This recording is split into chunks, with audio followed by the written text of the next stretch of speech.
السلام عليكم ورحمة الله وبركاته. ازيكم حبايبي؟ عاملين ايه؟ يا رب تكونوا في احسن حال. معاكم سماح عمار من مطبخ اكلات شهية. والنهاردة هنعمل كيك البرتقال بطريقة حلوة قوي، هتخليه هش معاكي، هيطلع هش زي القطن كده، مفيهوش اي فراغات، هيعجبك قوي.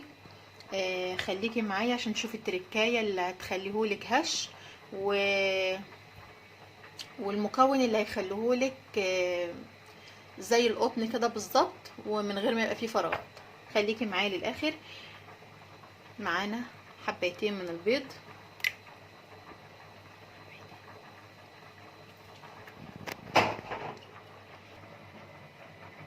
ومعانا كوبايه كده من السكر.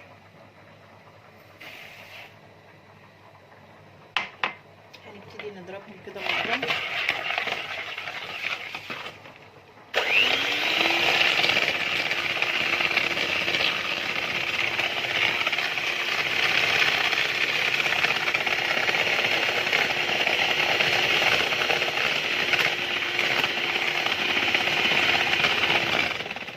عشان الصوت ده بس ما يبقاش قلق، هخلص وارجع لكم تاني. هنحط معلقه كده من الفانيليا، معلقه حلوه كده من الفانيليا. نحط كمان 3/4 كوبايه من الزيت.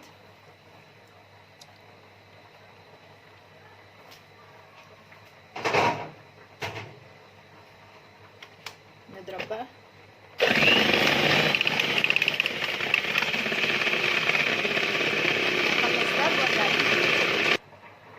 معايا معلقه كبيره من الخل العادي، ده بيبقى زي محسن الكيك كده، بيخلي الكيكه تبقى نافشه وهشه كده وجميله. معايا كمان كوبايه من عصير البرتقال.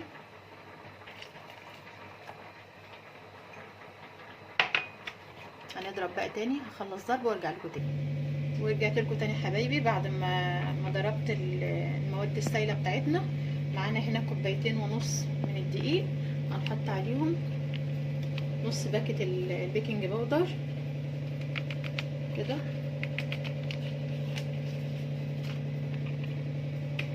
هنقلبه كله بقى مع بعضه.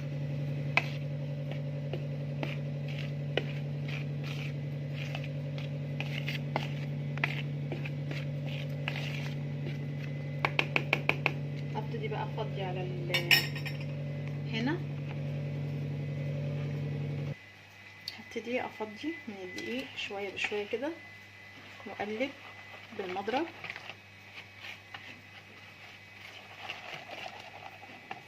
كده.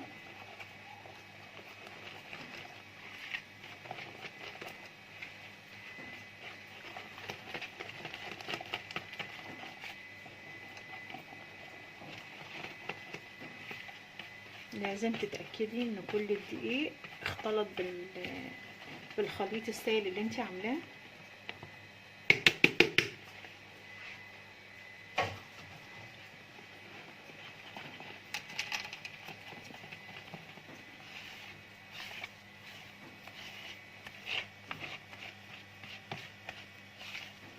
كده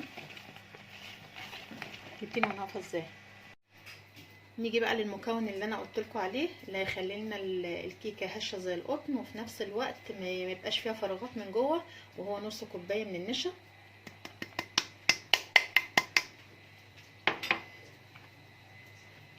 نقلبها برده كده لغايه ما نتاكد ان هي اختلطت خالص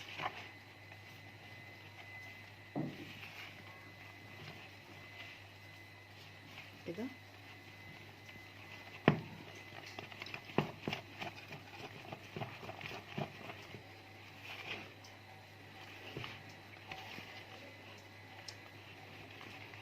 كده حبايبي الخليط بتاع الكيكه بتاعنا كده جاهز،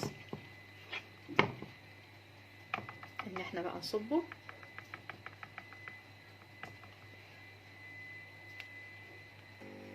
عندنا الفرن بتاع الكب كيك اللي زي دي كده، نحط فيهم الورق ده، بنشتريه من عند مستلزمات الحلواني. ونبتدي بقى نحط يعني، حاولي تعايري حاجات بسيطة كده، يعني ما تحاوليش تملي الكوباية قوي، عشان لسه المفروض ان هي ايه هتنفش معاكي. فانت بتحطي فيها حاجة بسيطة زي المعلقة اللي انا حطيتها دي كده،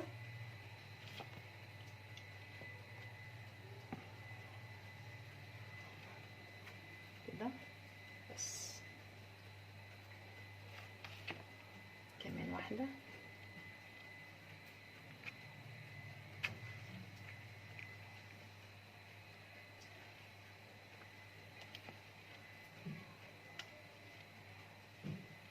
كده. اخلص بقى كمل بقيتهم وارجع لكم تاني.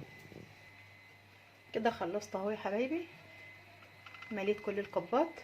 هدخلهم الفرن بقى يكون سخن، يعني اول ما تبتدي اصلا ان انت تشتغلي في العجينه بتاعه الكيكه لازم تكوني مشغله الفرن وتدخليها والفرن سخن. فهندخلها الفرن وهو سخن على درجه حراره 200 لمده تلت ساعه، ونرجع لبعض تاني. دي بعد ما طلعناها من الفرن اهو يا حبايبي، شايفين عامله ازاي؟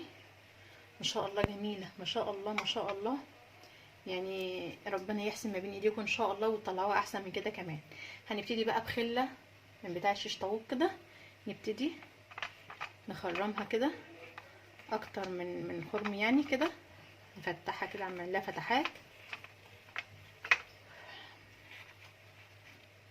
كده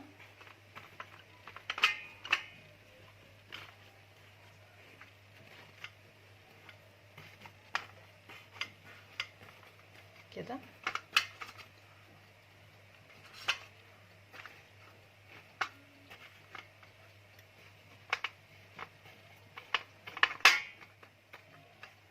كده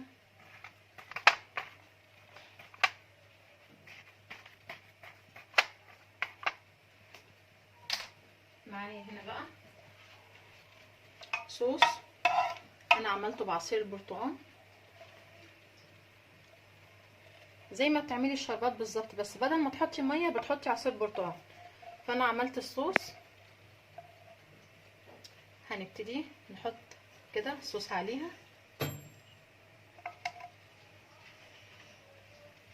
كده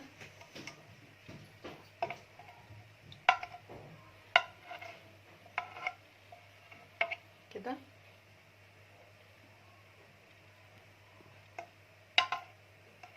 ورجعت لكم تاني حبايبي اهو، حطيت على جزء منهم الصوص بتاع البرتقال، والجزء التاني انا سبته كده من غير ما احط عليه حاجه.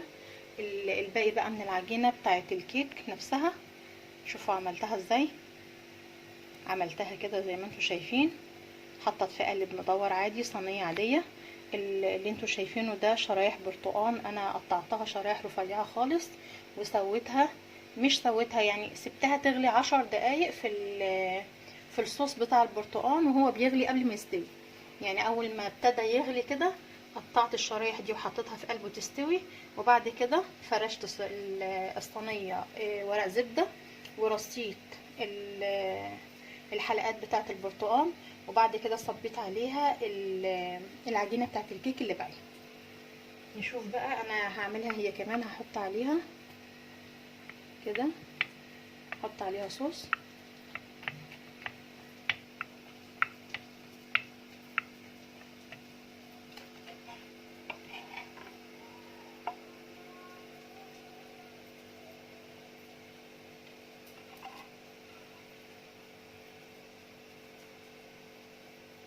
كده.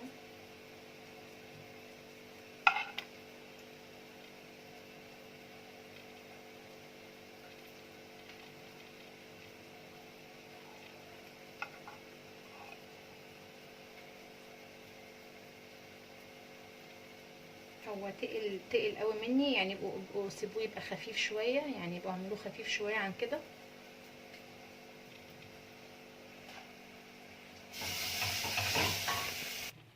خلينا اوريكم بقى واحده من الكب كيك كده، بصوا عامله ازاي.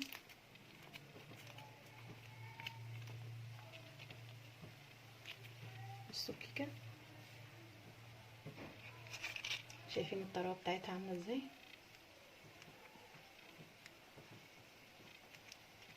بصوا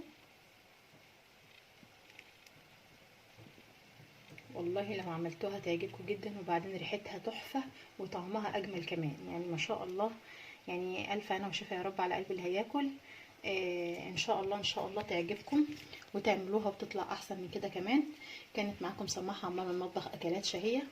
عملنا النهارده الكب كيك بتاع البرتقال، وعملنا كيكه البرتقال بشرايح البرتقال. اتمنى يكون الفيديو عجبكم. لو عجبكم الفيديو لايك للفيديو عشان يوصل لاكبر عدد من الناس. يا ريت ما تبخلوش عليا باللايك. دمتم سالمين وربنا يحسن ما بين ايديكم يا رب.